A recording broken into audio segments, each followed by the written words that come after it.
Welcome to this explainer. Today, we're exploring a deeply profound and honestly almost completely unseen kind of trauma, the psychology of growing up too quickly. For the focused learner out there who really wants to understand the hidden mechanics of this silent struggle, you are definitely in the right place.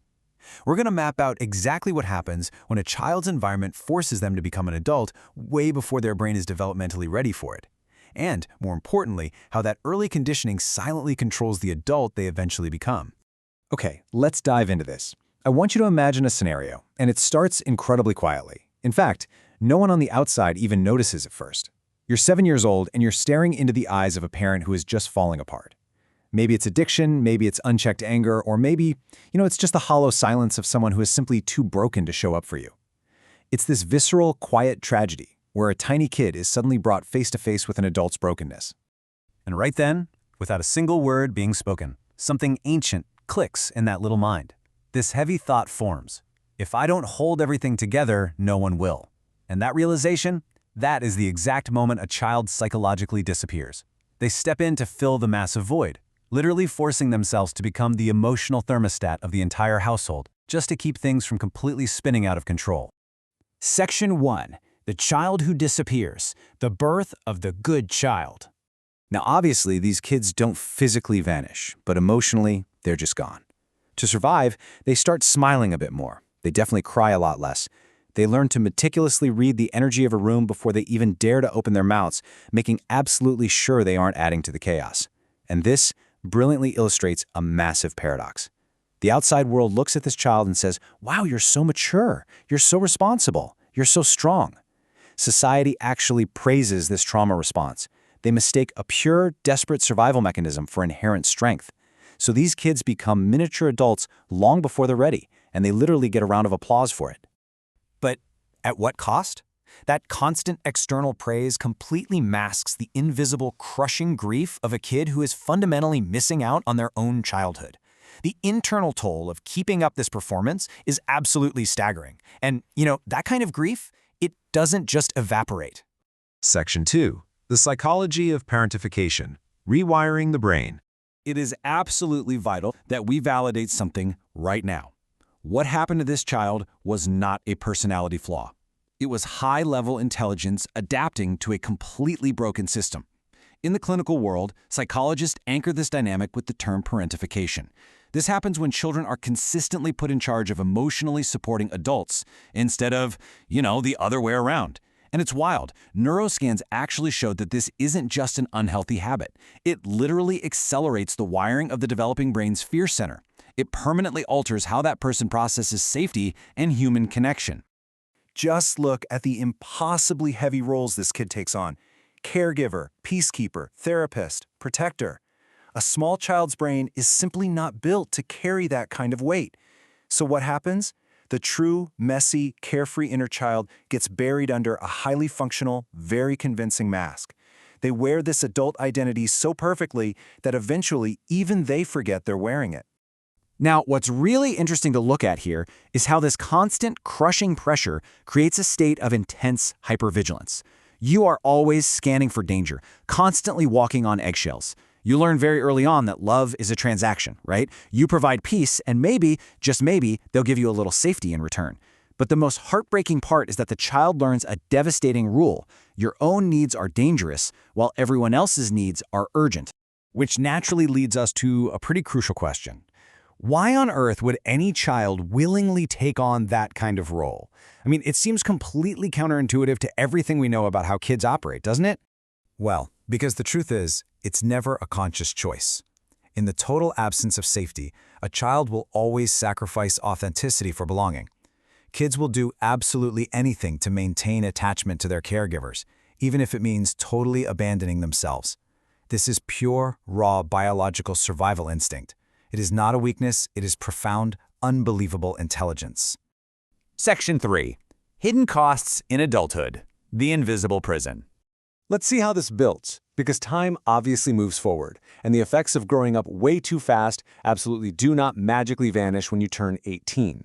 In fact, the very armor that saved the child back then is exactly what imprisons the adult today. Look at how direct this conditioning is. When dysfunction is totally normalized early on, actual peace starts to feel highly suspicious to the adult nervous system. If productivity was the only way you felt worthy as a kid, as an adult, you're going to seriously struggle to ever truly rest.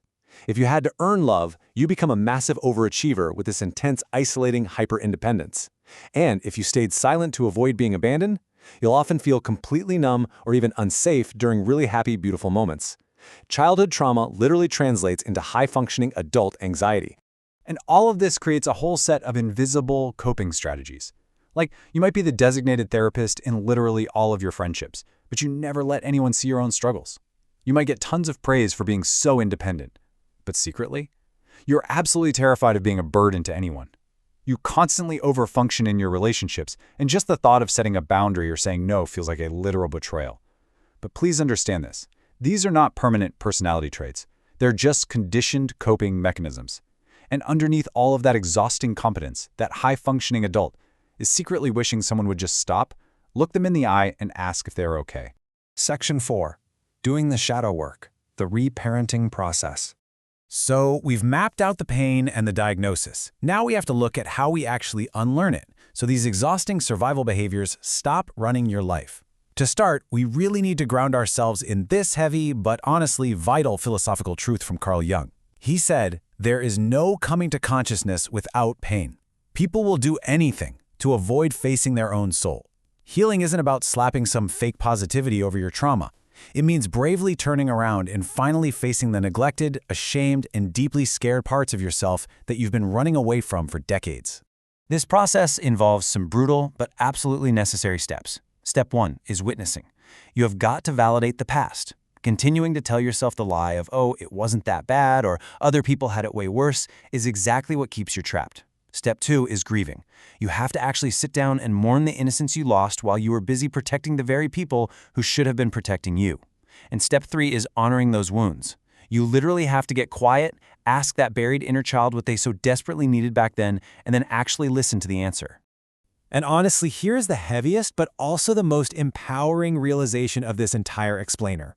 No one is coming to rescue the child you buried. You must be the one to hold their hand. You have to be the one to finally look at those abandoned parts of yourself and say the words no one else ever bothered to say. You didn't deserve that. You were just a kid. You get to rest now. Section 5. Reclaiming your future. Unlearning strength. So how do we finally stop reliving this past? How do we stop subconsciously seeking our parents and our romantic partners and start honoring our wounds instead of just idolizing that rigid, exhausting strength we built just to survive? Well, the crucial point is this. Your maturity was never the problem. The problem was that you had absolutely no choice in the matter. Listen to me. You are not fundamentally broken. By finally recognizing this truth, you are getting the incredible chance to grow up the right way this time. Not through pressure, not through sheer terror, but through truth. Because today, you actually do have a choice. You can actively choose softness over performing. You can choose rest over relentless productivity. You can choose honoring your own emotions instead of micromanaging everyone else's. You can literally let your inner child just play. Now, a little reassurance here. This is absolutely not going to happen overnight. And on those days when you feel like a messy, scared kid all over again, remember, that is not a regression. Feeling that overwhelming grief is actual, tangible proof that the frozen, guarded parts of you are finally starting to thaw out. I want to leave you with this final, provocative juxtaposition to really think about. It is a heartbreaking reality that you never got to have a real childhood. That is a deep, profound grief that you are allowed and need to fully feel. But the incredible hope here is this: you get to write the future. You have the ultimate power now to stop managing everyone else's emotions, let that exhausted inner child finally come home, and finally be seen for who you really are.